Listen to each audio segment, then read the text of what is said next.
Ladies and gentlemen, prepare yourself for the WIN Show on KZKO. Take part with the cast by sending your suggestions for each segment throughout the week or during the show by hitting them up on Facebook at World Improv Network, Twitter at World Improv Net, or the WIN KZKO blog. Now, enjoy the show.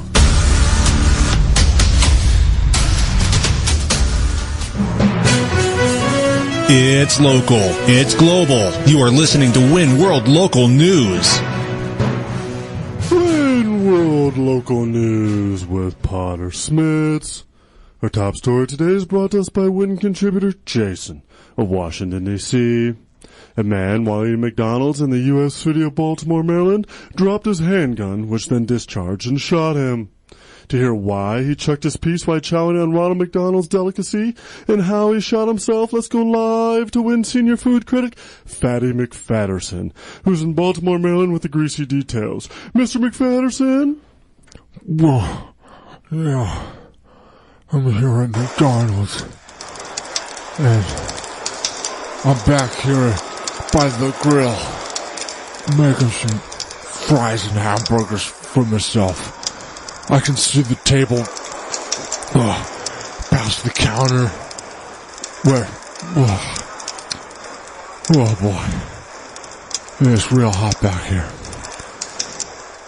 You can probably hear that the grill isn't quite working, so I had to build a fire out of wood. So, this beef. Beef patties. I did some detective work. Snooped up some crumbs and some gun shells from around the table where the gentleman shot himself. And I have deduced just what exactly happened. It looks like he was having a double Big Mac. Extra special sauce. Oh my God. I love that special sauce. He was having a McFlurry with Oreos and M&Ms. Oh boy, I'm sweating back here. Sweating meatballs. Oh jeez, I could go for some lasagna. Alright, so he was chowing down on his double Big Mac extra special sauce. Seemed like he took the pickles off. There was pickle residue on the table. Seemed like when he put his gun down, the gun slid on the pickle juice, slid off the table. And you know these McDonald's seats, they're pretty hard plastic. Oh, this fire's getting pretty big. Oh, fire's getting real big now. I'm looking for a fire. So, all I can see is frozen chicken McNuggets. Oh boy. I don't think he was having chicken McNuggets. Big mistake. Gotta get those. Great deal. You can get 20 for like $5. Any sauces you want. I love the sweet and sour. Anyway, the gun slid off the table from the pickle juice. Hit the hard seats. And it shot him in the knee, I think. Because, you know, those seats are about knee level, depending on how tall are you. How tall you are. Oh, jeez, I'm getting faint. I'm gonna go sit down. I'm gonna take this fire hydrant and douse myself off to cool down. I found it underneath. It was by the vegetables. Least likely place you'd expect a fire hydrant. Back to you, Potter. I'm gonna take it easy for a couple seconds. Oh. Wow, I hope we don't have to call in a coronary bypass for you, Fatty. Hopefully you make it back for the next report sometime in the near future. Anyway, our next story is brought to us and provided to the news desk by WIN contributor Shirley of Richmond, Virginia. With pediatric neurosurgeon Dr. Ben Carson and Miss Carla Fiorina declaring their candidacy in the 2016 U.S. presidential race, many are wondering if the Republican field of candidates is becoming too diverse.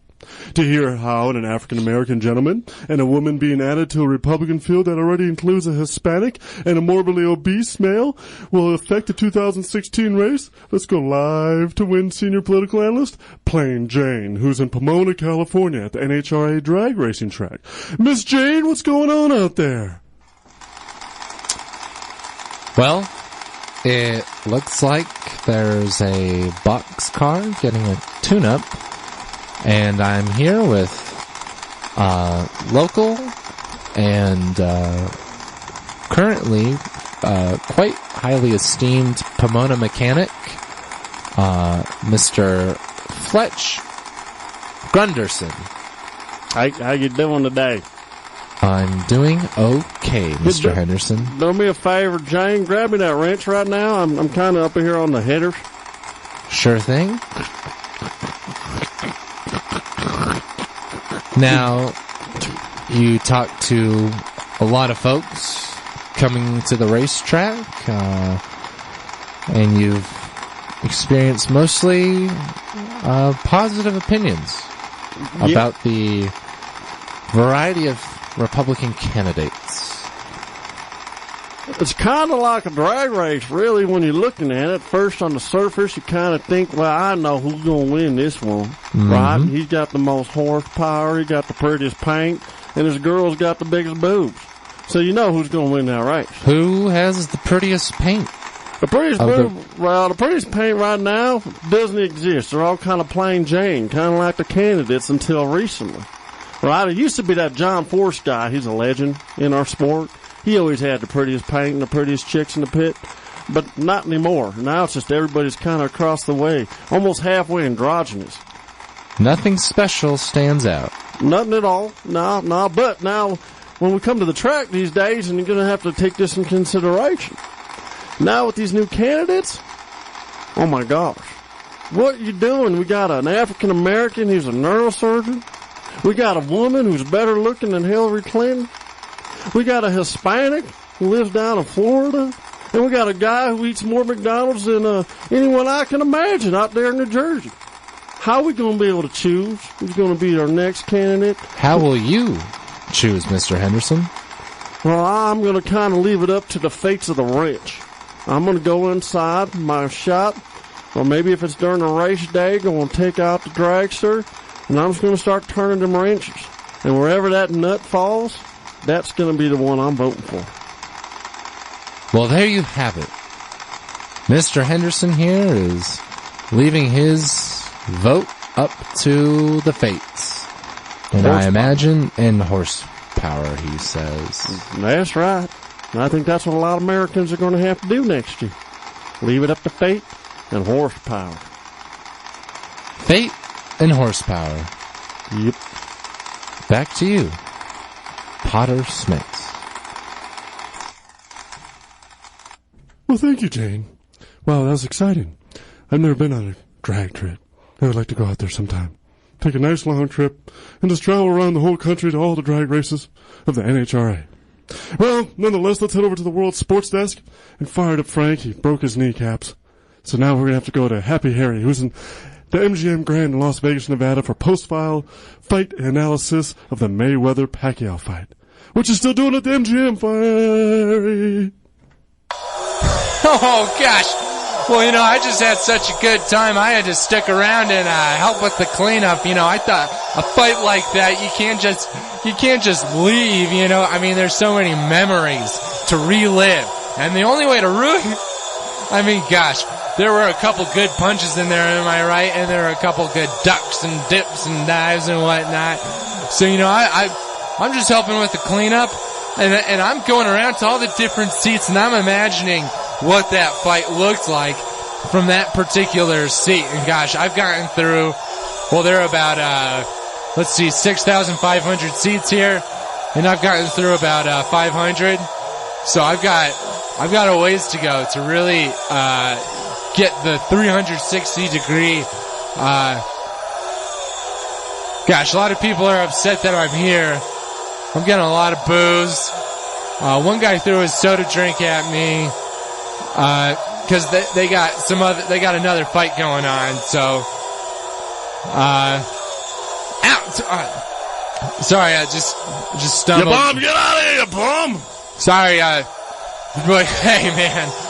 You know, any fight that's going on here at the MGM Grand, I tell you what, you know, you're a lucky soul, and I'm a lucky soul to be here catching any fight. You want to fight, Harry? No. Want to take one of my right hooks? Mayweather didn't deliver any. I've never been in a fight. I would love to be in a fight. Go ahead. Here, let's put up our duke, sir. Come on, you pugilist. Ready? I don't know if that is, but I'm gonna take it as a compliment. It sounds like you're calling me a fighter. I'm a fighter too. Come on, let's get ready for this. Take them to the stolen plexus. What kind of sports reporter are you? You can't even take a punch.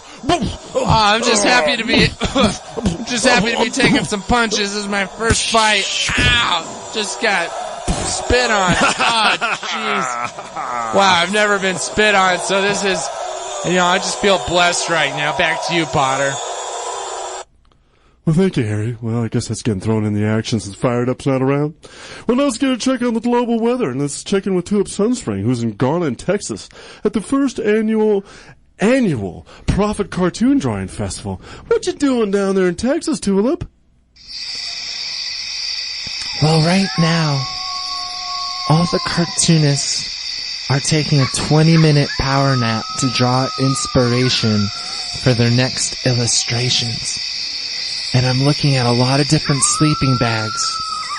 There's some rules, of course, that dictate that the cartoonists they can't sleep inside a tent because part of this contest is that you have to be outside, and you have to partly take inspiration from the environment here in Garland. And I'm looking at a night sky that is absolutely beautiful. You can see so many stars. It feels like somebody took a piece of black construction paper and poked a bunch of holes with a sewing needle and then held it up to a lamp. And then they turned off the lights in the room. They turned off the lights in the room, and then they turned on the lamp.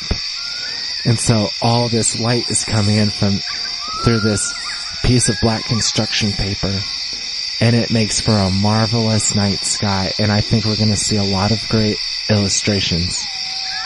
Back to you, Potter. Well, thank you, Tulip. Boy, you must have had a phenomenal degree to get that kind of reporting and that kind of take on the weather. Well, thank you all for tuning in to WIN World Local News. I'm Potter Smittss, and stay tuned for Community Court next on the World Improv Network. Give the WinCast your suggestions via Facebook, Twitter, or the KZKO Win blog during the commercial break of a case that needs to be heard during Community Court. Next on KZKO. You are listening to WIN on KZKO. Check them out every Monday from 4 to 5 p.m. Mountain Time, only on KZKO